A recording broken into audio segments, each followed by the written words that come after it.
I wasn't even recording. So, hi guys, this is Shamanic Hour Priestess here, and this is an October's Favorites video. I thought I was recording, but I was not. So, there you go. I'm going to do a Fet Gede video separately from this one because I feel like Fet Gede is its own thing. And I would like to make a future video about that possibly. Not getting into really personal details, only sharing those things that I am, allowed to share and things like that. So, so this is just an October's videos excluding the Fet Gede, okay? So one of the main things that I did in the month of October, and if I'm looking to the side, is because I wrote notes down, and I want to keep this video short and sweet because it's really early in the morning. Haven't had my morning coffee, and I'm gonna have that after this video is recorded. Because I have everything that I want to talk about out in my work desk, and it's like I want to get rid of it and put everything back before I start my work day, and start my readings for the day. So in the month of October, I did intense shadow work. It was painful at times, but very powerful. Just a lot of healing of past things. I do this as needed. I feel like shadow work is very important. It's good to work on the darker aspects of our lives, maybe things that have caused trauma and hurt, and things like that. I feel like they're important, and sometimes we have to face things that we don't want to and deal with feelings that we may not want to deal with and things like that. But I felt like this month I needed to do that. October is all about transitions and endings, and I like to end negative cycles in my life in October, and I like to deal with darker aspects of my childhood, my life, and things like that. It was very cleansing, it was very purging, it was very, I feel lighter, I feel better, and things like that. One of the other things I did, I went on a 3 to 4 day, really 4 day vacation. I was trying to do a vacation earlier this year. It didn't work out very well because I ended up working anyways. But this one, because I'm a workaholic, so I end up finding a way to work anyways, even when I say, oh, I'm going on a break or something, whether it's answering emails, booking appointments. But where I was staying at, it's a different part of Pennsylvania, and it's more remote and more country. The videos that I was shooting were actually in two different places, two different residences of family members. They all own land, so I go there occasionally. Last time I went was like 2 years ago, and I'm just one with nature, like listening to bonfires and the crickling of fire, the sound it makes, watching the fire like jump off, watching the shape that bonfire made. That was like one of my last nights I was there, and just talking to the spirits, talking to the ancestors.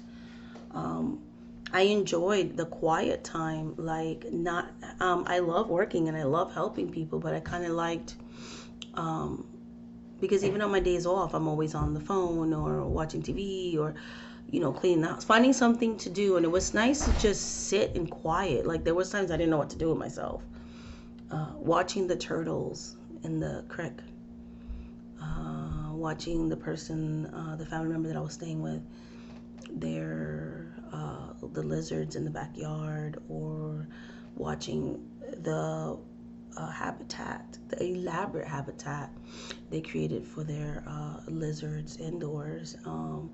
Watching the turtle tank that they have of these beautiful turtles, sometimes fighting, sometimes interacting and doing things.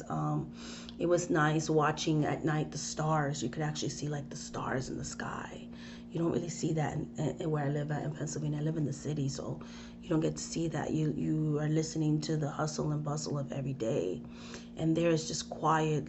Hours go by and there's not even one car that passes the highway, and things like that. So it was just really nice, listening to the stream, listening to the water, going fishing with the family, watching how clear and clean the water is, listening to the sounds of nature, the rustling of leaves, the quiet of night, watching the deers come out, and things like that. So It was just really nice. And even if I wanted to work, I couldn't because I had absolutely, the phone carrier that I have does not work up there. So I had absolutely no phone service the whole time. I put my phone on do not disturb because every time I make videos, somebody's like, people are blowing up my phone. Um, it was just really nice not having technology. I realized how addicted I am to my phone because when you guys book me and stuff, everything goes through the phone. So it is a work thing. I do need my phone, and my calendar is on my phone. Like, you know what I mean? I know a lot of people have like journals and stuff. Everything's in my phone. When I have appointments with you guys and things, it's not practical for me to have a book that I carry around when I'm out. My phone's always with me, so like everything's on this phone. Um, and reminders like, hey, in 10 minutes you have a reading and stuff like that are on my phone. Because it just gets to be overwhelming. If I have a notebook, it's not gonna like alert me, hey, you have a reading. So this is a work phone. When you guys book readings with me, I usually try to get back with you promptly, but sometimes I'm doing work and I'm reading for others and so on. But for the most part, the email is like the alerts of, oh, somebody booked a reading with you is directly on my phone. So I always know when you guys, knock on wood, are booking me and stuff. It's just sometimes I can't get to you because I'm working and things like that. But I couldn't even contact clients if I wanted to. So I'm glad that I put on the website and I put on and that I put on Skype that I was going to be on vacation and things like that, because that way if people booked me, they kind of were aware that I wasn't going to be around, and that most likely from Tuesday forward you were going to get your appointments, even if you had booked that weekend, because I was unavailable. Because literally I had absolutely no phone reception, and I was using my family's phone just to like keep in touch with family and stuff like that. That was home, like my family in the city, in New York and other parts. I kept in touch with them that way.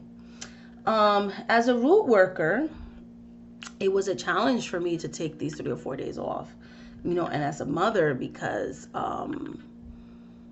I don't know how to relax. I'm always constantly trying to clean something. Literally, there's been times I have had injuries. I have been sick with migraines to the point of crying, back problems to the point I can't get up from the bed. But I always find a way to do something, to clean something. I drive my kids crazy with that. They're like, Mommy, who does that? Like, you are weird.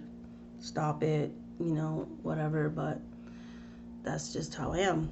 So I am someone who is constantly always, sorry if fidgeting with my hair annoys you, but like that back hair is annoying me right now. I'm gonna just not look at it. Stop it. Okay, so yeah, so I'm one of those people that literally all right, sorry, but I had to pause the video and get that back here because it was annoying me. So I'm one of those people that literally will find something to do even when they're supposed to not be doing anything. That is just who I am. I don't know how to be any other way. So yeah.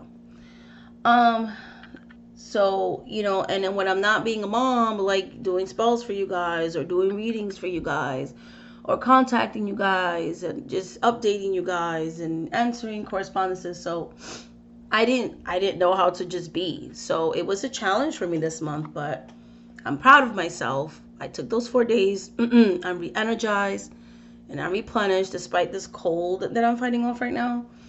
I feel more vamped and more like I'm able to help people because I had to take that time.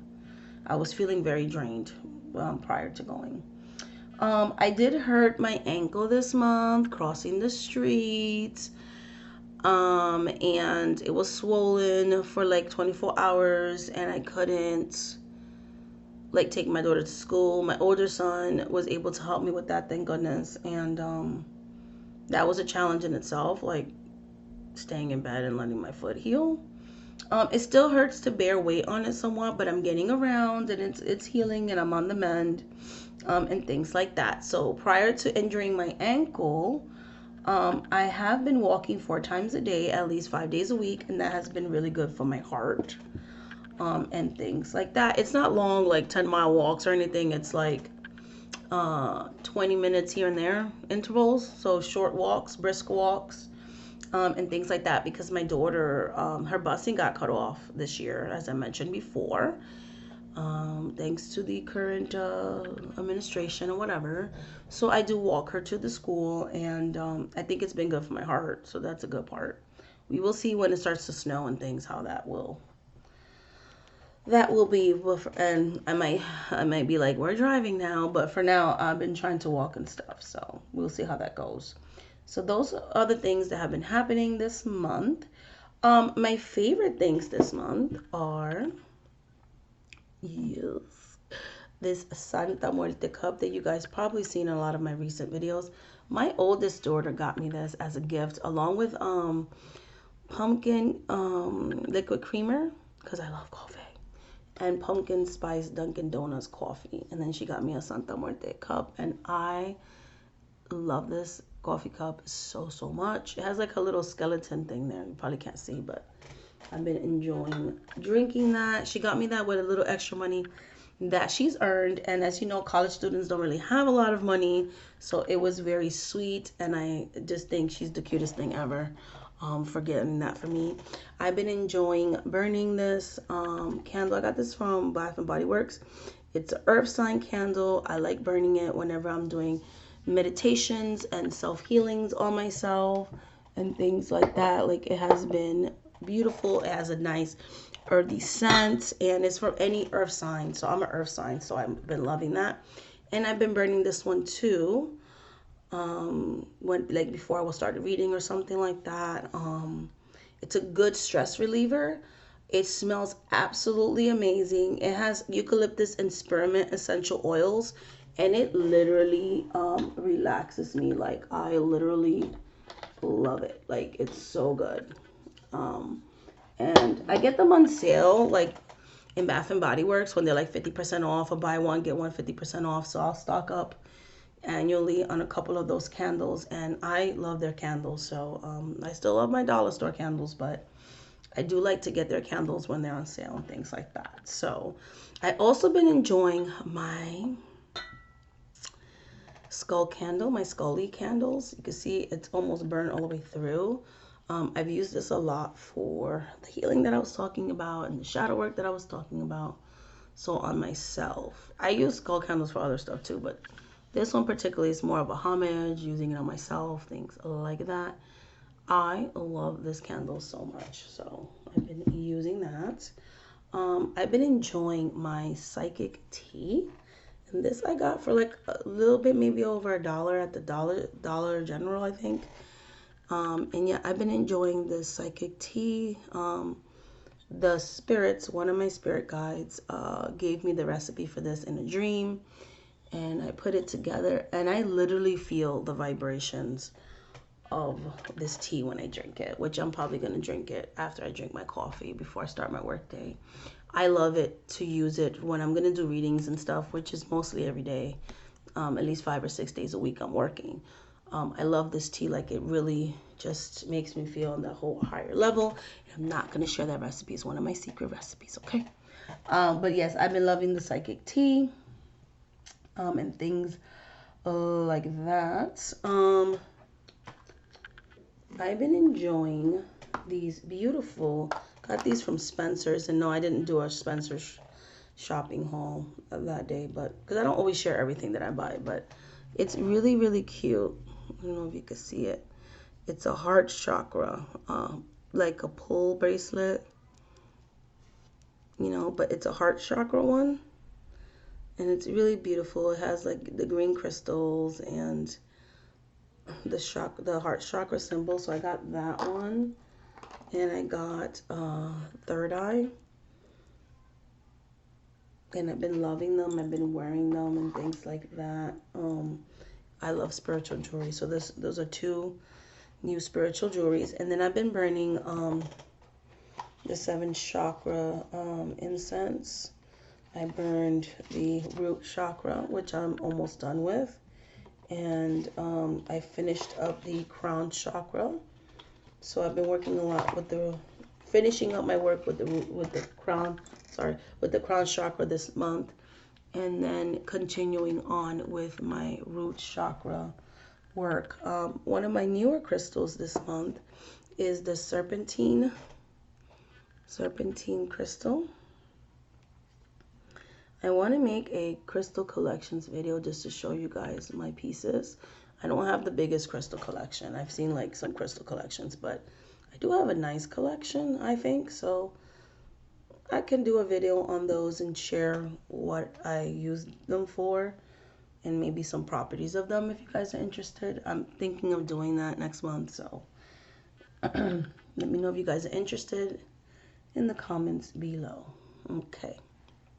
So yeah, the serpentine crystal, I'm going to be using, like I said, this one for the month of November, okay, for like just self and things like that. I think it's a beautiful, beautiful crystal. So like I was saying earlier, I've been working with my chakras. So I worked for the first beginning of October. I was still working with the crown chakra, with the faith card, which I don't have out right now, but you guys saw it in last month's video. And the crystals that I worked with for that situation, okay, let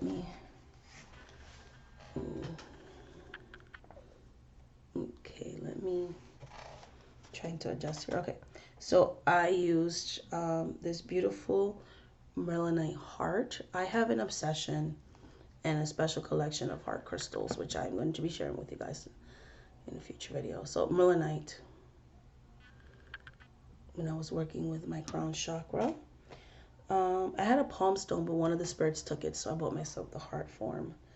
Because Merlinite was given to me in a dream by Merlin. And I was like, is there, because he gave me a crystal in the dream. I was like, is there a crystal with Merlin's name in it? And I Googled it, and Merlinite came up, and I was like, oh, that looks like the crystal I had in my dream. So it's been a very powerful crystal for me. I worked with celestite. It's a beautiful piece of celestite. I worked with different and various pieces of howlite when I was working with the crown chakra. I worked with moonstone, and I worked with selenite. Oops, sorry guys. This beautiful selenite heart, which I love. Okay, so that was the crystals I worked with for the first half of the month. All right, so and other crystals I've been using for there we go, for the crown also is my amethyst pendulum and the crown chakra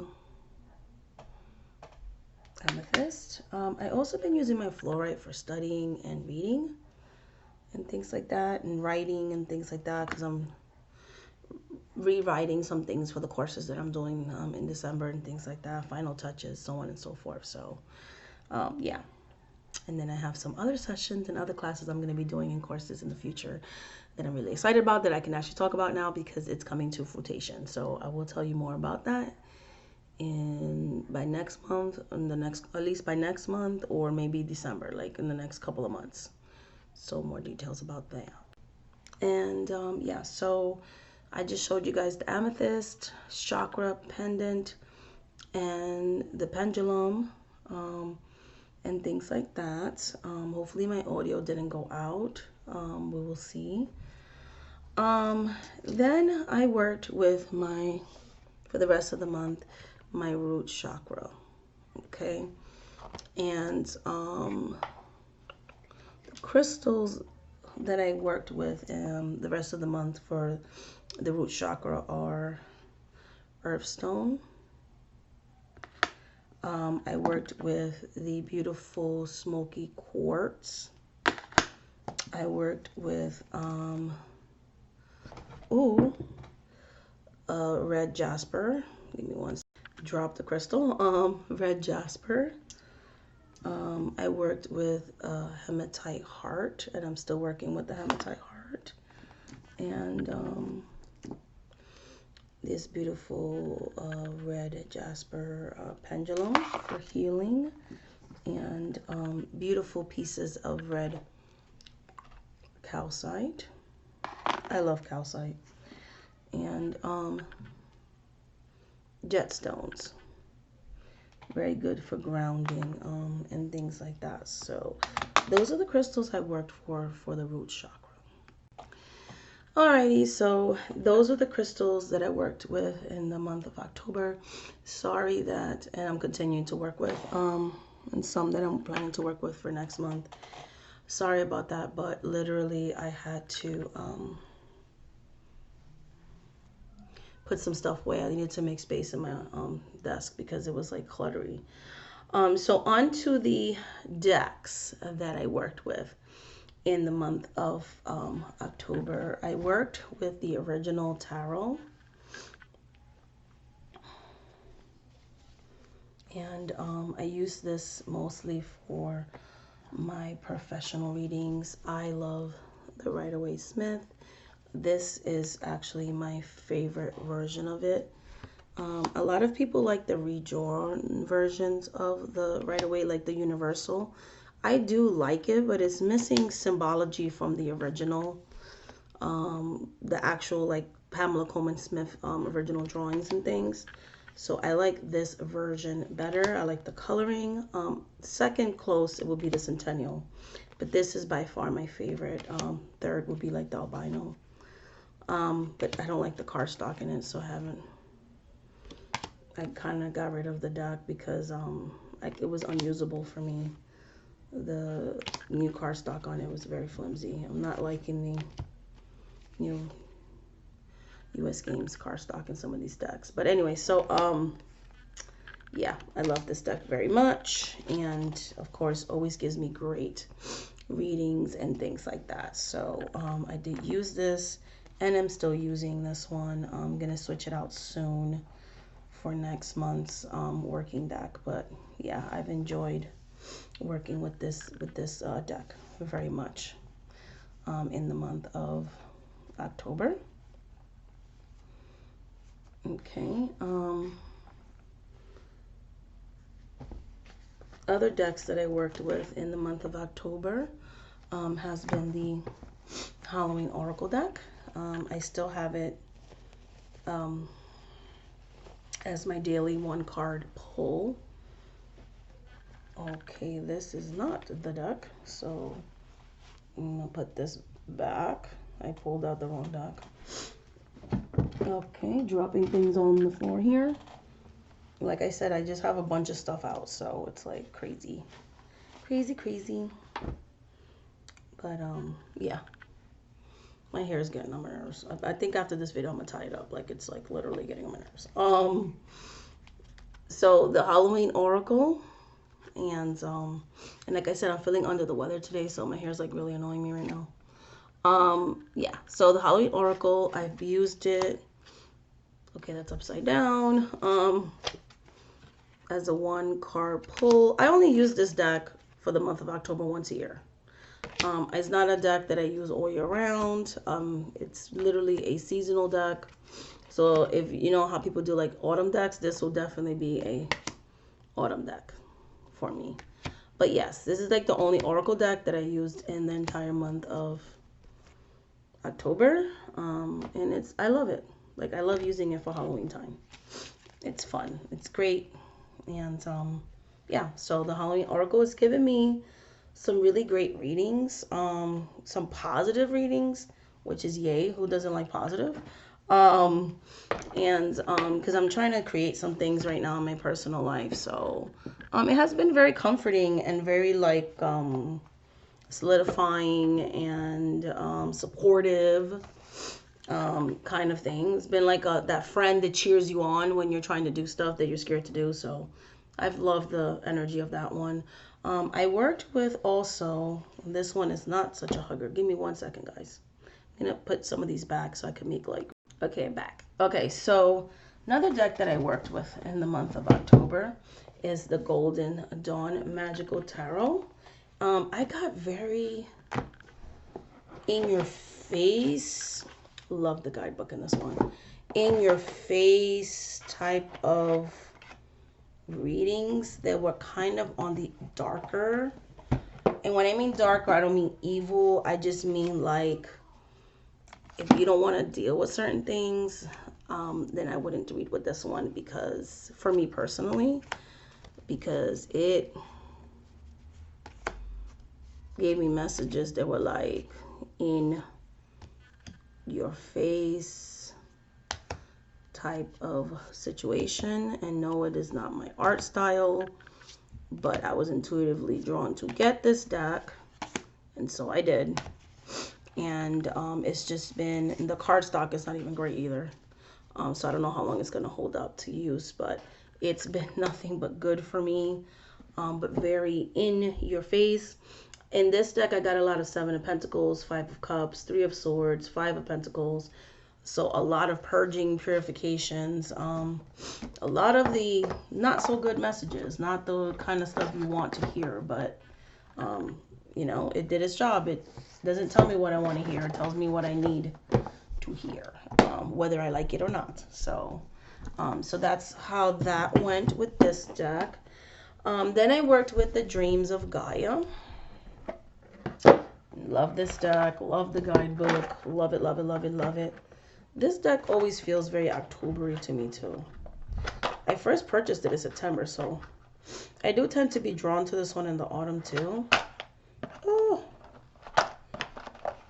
Okay, the cards don't want to come out. Okay.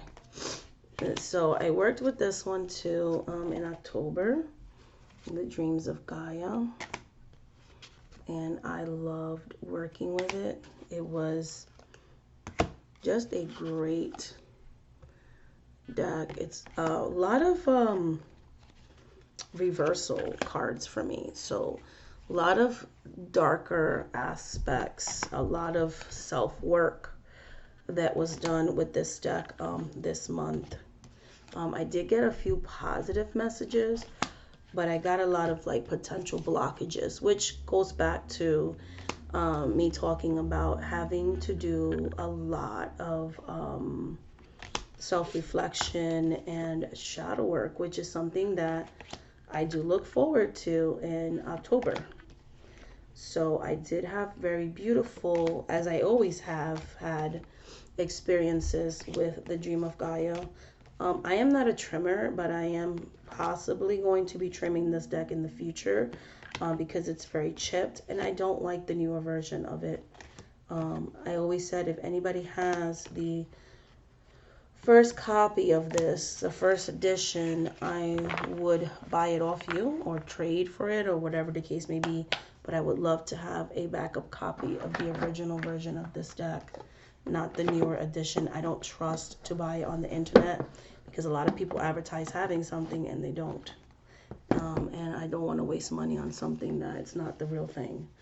The fifth deck that I work with, last but not least, in the month of October, and this might be my forever maybe working with it. I have decks that I always work with that I don't put away in a rotation, and I think Under the Rose Lenormand might be one of those. I know people are probably tired of me talking about it, but this gives me very blunt, to the point readings, and I've had definitely a connection with it like I have with Dreams of Gaia. I have a very deep connection with Dreams of Gaia too. I've never used it to read anybody else, the Dreams of Gaia. This I've used on myself and some of my clients and some of my family members and things like that.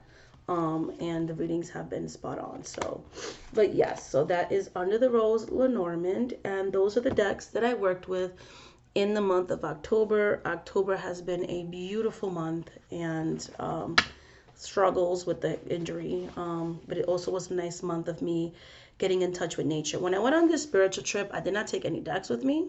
I accidentally left them because it wasn't really a work trip. I was going to do work in it, but it, like, again, I feel like Spirit was like, you need to take a break. So I left everything behind. So it was like, even if I wanted to work, like, Spirit wasn't going to let me work. You know what I mean? So I had no decks. I took just like my Yelba Santa and Palo Santo with me, a spiritual cologne, like a fast look cologne to attract positive things, by Florida water and holy water. Well, like the only things I took with me, no candles, no nothing. And it was awesome because when I did do anything spiritual out there, it was all with nature. It was all with dirt and water and air. And it was just beautiful to have, sorry, all of a sudden now I'm shaky. It was beautiful to have that connection with this beautiful planet that we call Earth. And yeah, so like that song says, you know, she is our mother. We must take care of her. So yeah, that was my month of October. And as far as loose tea goes, I wanted to share that with you guys. I think I'm going to make a future video on why I make my own herbal blends. It's so good for the environment because a lot of the prepackaged teas creates a lot of rubbish, a lot of garbage. So when you make your own teas, it's less waste. That's just one of the ways I like to help the earth. So I'm going to talk more about my herbal blends and things like that, and maybe give you some tips. Maybe it'll inspire you to actually make your own teas or whatever. So yeah, much love, light, and blessings. Thank you so much for watching this video, guys, and until the next video, bye.